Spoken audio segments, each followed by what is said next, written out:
kung ano pang aspeto ng paggamit ng pera ng bayan ang kailangan punan ng batas. At para po sa kaalaman ng lahat, ang ating pong request sa PSA or sa Philippine Statistics Authority kukol sa pangalang Mary Grace Piatos ay ating pong na-receive ang kanilang tugon dito nung dated November 25, 2024 at dito sinasabi nila na base sa kanilang record ay walang ipinanganak na Mary Grace Piatos ang pangalan. Alinsunod dito, tayo po ay sumulat upang isumite ang 677 pang pangalan na nakalagay sa acknowledgement receipt ng DepEd kung saan tayo po ay binigyan ng tugon ng Philippine Statistics Office dated December 8, 2024 at dito kanila pong sinasabi na out of 677 individuals, 405 ay walang birth certificate o walang record sa birth certificate o pwede nating sabihin na non-existent.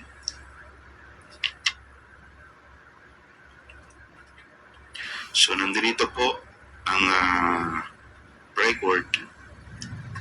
Another anomaly this committee noticed was the use of a very unique ink in the shade of blue in several acknowledgement receipts mula po sa Office of the Vice President.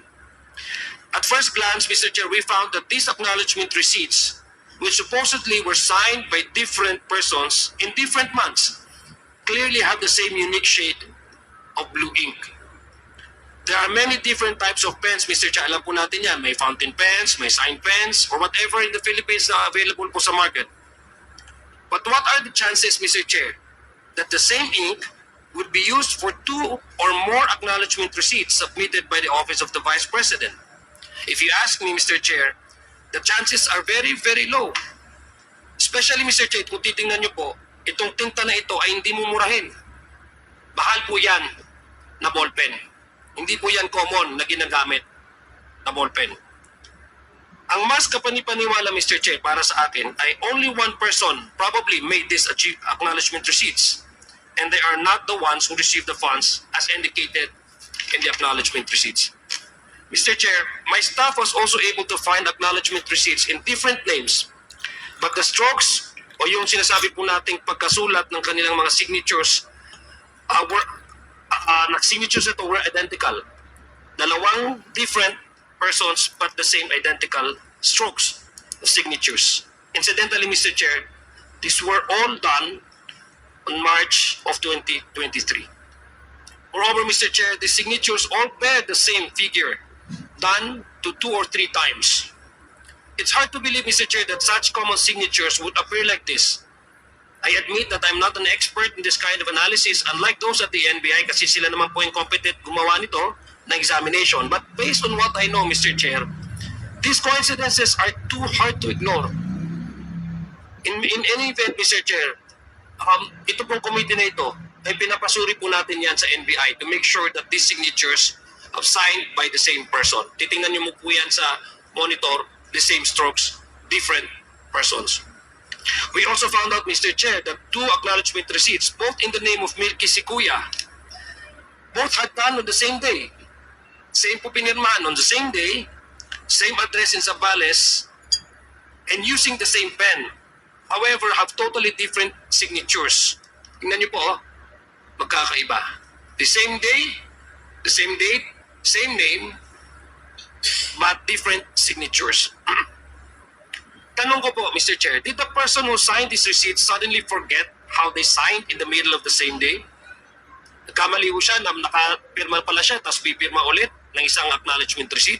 Di ba pag naka-receive ka na, hindi ka na ako magpipirma at hindi ka namang mag-receive ng isang another acknowledgement or payment? It could have been acceptable, Mr. Chair, if there was merely a small variance between the signatures. Although, as we can see, these 2 signatures are wholly different from each other, which only leads to the conclusion, Mr. Chair, that whoever made this ARs was not actually this Milky Sequoia. This is truly mind-boggling, Mr. Chair, to say the least. Another, Mr. Chair, another character who we found is a certain Alice Crescencio. There were 3 different acknowledgement receipts in the name of one Alice Crescencio submitted by the Department of Education in her name. Tatlo po yan na acknowledgement receipts from the same agency, Department of Education, bearing the same name. However, Mr. Chair, similar to our friend, tandaan niyo po si Kokoy Villamin na na-present po natin nung previous hearing. Similar to our friend Kokoy Villamin, Mr. Chair, there were 3 different signatures. Kapansin-pansin din po rito, Mr. Chair, na si Miss Alice, was apparently, according to these ARs, were in different parts of the Philippines. Pinirman niya, nung una, nasa Pasay City siya. Pangalawa, pumirma siya, nasa Iligan City, sa Mindanao. At doon po sa ang aking probinsya, sa Lanao del Sur. Pumirma din ho siya doon. Baka nandun din siya according to the acknowledgement receipt. So, itong pangalan po ito, Mr. Chair, it leaves a very questions, no? Kaya sabi ko, nanganganak ng tanong. Itong mga pangalan na po ito, Mr. Chair, ay hindi pangkaraniwan. Hindi ho natin masyadong naririnig ang Alice Crescencio. Hindi ho common name ito. Kung Maria, ano man yan, yun ang mga common name. But this is an uncommon name. And the chances are, what are the chances, Mr. Chair, that 3 different individuals, persons, have the same names and spelling? What are the chances, Mr. Chair? All receiving the same confidential funds for different purposes from the same agency, which is DepEd. Sobrang laking coincidence ito, Mr. Chair, which actually, it's a mind-boggling. Medyo po para sa akin, kung isipin po natin ito, medyo kalukuhan. I'm sorry to use the term po. Medyo kalukuhan na po ito. The more likely explanation na gusto ko pong isipin ay itong mga taga-pirma o tagagawa nitong mga ARs na ito ay hindi coordinated. Baka hindi ko sila nag-coordinate and they fail to probably overlook the possibility that they may use the same name. No, signing 3 different ARs from 3 different locations bearing gamit ang isang pangalan, which is in this case Alice Crescencio. Mr. Chair, pero hindi po dyan nagtatapos ang mga kababalaghan ang nakikita natin sa acknowledgement receipts. Mr. Chair, it is also these representations. It's my privilege and honor, Mr. Chair, to introduce to you sina Miss Sally at si Miss Sheila. Magkakaibang pangalan po ito, Mr. Chair, at malamang magkakaibang tao. Kaya nga po sila magkaibang pangalan. Pero ano po ang kapansin-pansin, Mr. Chair? At ano ang napapansin natin rito sa pinipirmang acknowledgement receipts nila from DepEd as seen on the screen?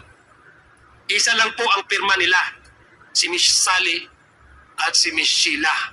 Kabaliktaran po ito ni Kokoy Villamin. Si Kokoy, parehong pangalan pero isa ang pirma. Kabaliktaran po ni Miss Sheila at Miss Sally. Magkaibang pangalan pero parehong pirma. These are 2 different persons, Mr. Chair, from 2 different addresses, I would assume. However, they have the exact same signature with exact same strokes. At baka isang tintang ballpen ang ginamit, Mr. Chair. At magkaibang lugar, Mr. Chair. Nandito po si Manong Johnny. Taga Surigao din po siya. So it makes you think, Mr. Chair, that what are again the chances? That once again, the 2 different people from Digos City and Surigao City, being more than 400 kilometers away from each other, have the same exact name and the same signature. 2 people signing the same acknowledgement receipts, 2 different people signing with the same signatures in 2 different locations which are 400 kilometers apart from each other. Taga Mindanao po ako, so alam ko po yung gaano kalayo ang Digos at ang Surigao. For me, Mr. Chair, only one person did these acknowledgement receipts, but merely changed his handwriting style from print to script in writing, the name and the addresses, but also forgetting, Mr. Chair, probably to change the signature. Yun lang po ang aking naiisip. na possible na answer. And because of this, Mr. Chair, I believe that this receipt was again merely fabricated. We have all been introduced to our new characters, Mr. Chair. Si Alice, Crescencio, Milky Way, si Kuya, Sally, and Miss Sheila. But let us not also forget our original friends na pinakilala ng committee na ito. One of the stars on the issue, Mr. Chair, of the confidential fund is one Mr. Popoy Villamin. Ina-mention ko po sa inyo earlier, and this was also presented in the previous hearings. Mr. Popoy Villamin, who happens to receive confidential funds from both the OVP and the DepEd. Kung maalala niyo po, Mr. Chair, si Mr. Popoy Villamin ay ang isa sa mga unang napansin ng committee ito marahil sa kanyang kakaibang pangalan at sa magkaiba-ibang kanyang mga pirma. Napanood din po natin, Mr. Chair, at napanood ng committee ito ang interview kay PSA Assistant National Statistician Mariza Grande na tinitingnan nila ang pangalan niya sa kanilang records at isiniwalat niya na wala silang makitang records pertaining to Mr. Popoy Villamin. This was brought about by the request of Congresswoman Jinky Luistro na para po ma-confirm natin na may talagang tao nito, we need to seek the assistance of PSA and NBI. Pero according sa kanila, wala po silang records na may tao pong Mr. Popoy Villamin. According kay PSA na Assistant National Statistician na Mariza Grande. Base po sa kanilang initial na findings na ito ng PSA, mas panatag ako, Mr. Chair, na ang confidential funds na di umano'y binigay kay Mr. Villamin ay hindi talaga sa kanya napunta at hindi talaga itong totoong tao.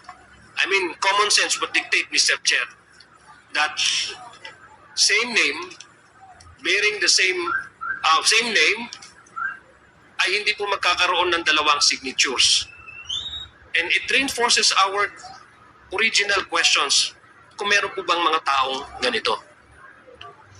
Ang pinakabida, Mr. Chair, sa ating naging inquiry in aid of legislation sa committee ito ay of course, si Miss Mary Grace Piatos.